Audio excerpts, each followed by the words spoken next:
দেশের পাইকারি ও খুচরা বাজারে চালের দাম সহনীয় রাখতে আমদানিতে শুল্ক পুরোপুরি প্রত্যাহার করেছে সরকার। ফলে ১৯ মাস পর দিনাজপুরের হিলি স্থলবন্দর দিয়ে ভারত থেকে চাল আমদানি শুরু হয়েছে।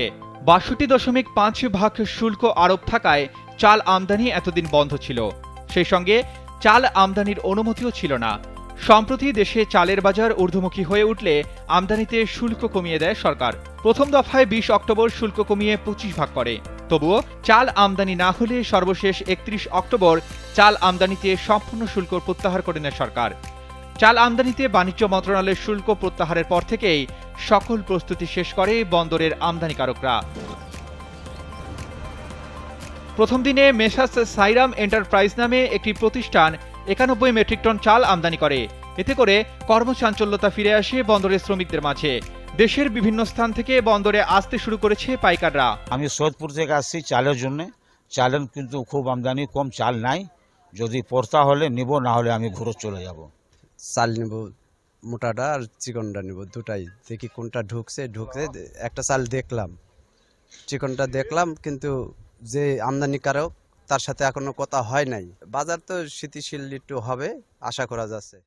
এতদিন তো আমরা এখানে আলু, তারপরে আপনাদের পেঁয়াজ, শুকনা মাল, কাঁচা মাল এগুলো আসছে, কিন্তু চাল আসেনি।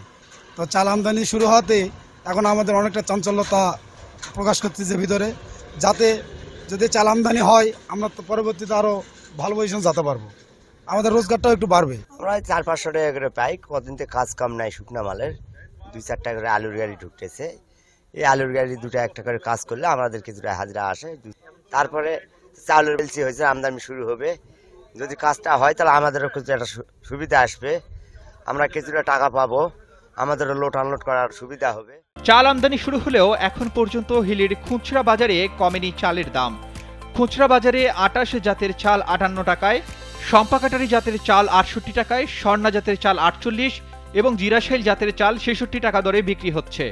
শুল্ক মুক্তভাবে চাল আমদানির জন্য এখন পর্যন্ত হিলি স্থলবন্দর দিয়ে ১৩ জন আমদানিকারক ৯১,০০০ মেট্রিক টন চাল আমদানির বরাদ্দ পেয়েছে। প্রচুর পরিমাণ এলসি করা হয়েছে। চাল আমদানি অব্যাহত থাকলে কেজি প্রতি ৫ থেকে ৬০ টাকা কমে যাবে। চালের বাজার দ্রুত নিয়ন্ত্রণে আসবে বলে জানান ব্যবসায়ীরা। ইতিমধ্যে আমরা হিলি স্থলবন্দর আমদানিকারকরা ৯১,০০০ মেট্রিক টন চালের আমদানি অনুমতি পেয়েছি।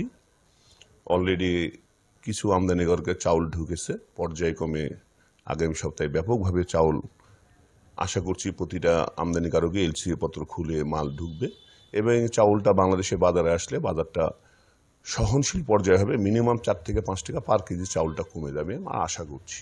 আমাদের অলরেডি ১০,০০০ মেট্রিক টন চাউল পাইপ লাইনে আছে, এটা পর্যায়ক্রমে বাজারে ঢুকে যাবে হয়তো আগামী ২-৩ দিনের মধ্যে। সরকার চাল আমদানির উপর শুল্ক কমায় দেওয়ার কারণে আমরা আমদানিকারকেরা আবেদন করি চাল আমদানির। আমরা অলরেডি অনুমোদন পেয়েছি, আমরা আইপিও করেছি, অলরেডি চালের গাড়ি ঢোকা শুরু হয়ে গেছে।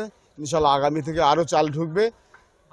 বাজারের সরকার যে টার্গেট নিয়ে আমদানি করার অনুমতি দিয়েছেন, পর্যায়ক্রমে বাজার নিয়ন্ত্রণে আসবে আশা করি আমরা। এখন পর্যন্ত হিলি স্থলবন্দর দিয়ে ২২ জনকে ৩৩,৫০০ টন চাল আমদানির অনুমতি বা আইপি দেওয়া হয়েছে। হিলি স্থলবন্দর দিয়ে বিগত প্রায় ১.৫ বছর আগে আমাদের চাল আমদানি হয়েছিল সর্বশেষ। বর্তমানে গতকাল থেকে আমাদের ওয়েবসাইটে দেখা যাচ্ছে যে নতুন করে আবার চালের বরাদ্দ দেওয়া হয়েছে এবং সরকার সেটা শুল্কমুক্ত করেছে। এরই আলোকে বলা চলে আজকে পর্যন্ত আমাদের হিলি স্থলবন্দর দিয়ে প্রায় ২২ জন আমদানিকারক ৩২ থেকে ৩৩,০০০ মেট্রিক টন চাল আমদানি অনুমতিপত্র পেয়েছে। আপনারা ইতিপূর্বে জেনেছেন যে চাল আমদানি অলরেডি শুরু হয়ে গেছে আজকে নতুন করে। আর এই আমদানিকৃত চালগুলো আমাদের পোর্টে স্যাম্পল কালেকশনের পর যাচাই বাছাই করে গুণগত মান যাচাই বাছাই করে দ্রুত আমরা ছাড়করণের জন্য সার্বিক সহযোগিতা করতেছি আমদানিকারকদেরকে, যাতে এই চালগুলো বাংলাদেশের বিভিন্ন বাজারে দ্রুততার সহিত পৌঁছে যায় এবং বাজারের যে একটা এর প্রভাব ভোক্তা পর্যায়ে সেটা যেন সহজে পায়। আমরা সে ধরনের পদক্ষেপ নিচ্ছি। হিলি কাস্টমসের তথ্য মতে সোমবার ও মঙ্গলবার দুপুর ২:৩০ পর্যন্ত ৮টি ট্রাকে ৩১৫ মেট্রিক টন চাল আমদানি হয়েছে হিলি স্থলবন্দর দিয়ে।